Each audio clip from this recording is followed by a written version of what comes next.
ஆ யாரு படமா என்னது யாரு இப்போ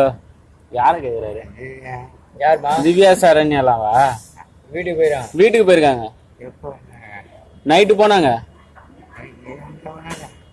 நைட்டு போனாங்க நீங்க தூங்கி இருந்தீங்க அப்போ வீட்டுக்கு கிளம்பிட்டாங்க ஆமா ஆமா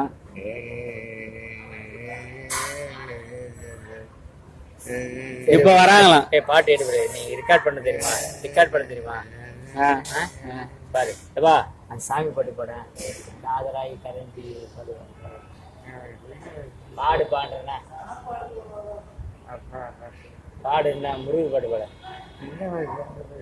சரி பாடாம்பா சாமி பாட்டு பாடு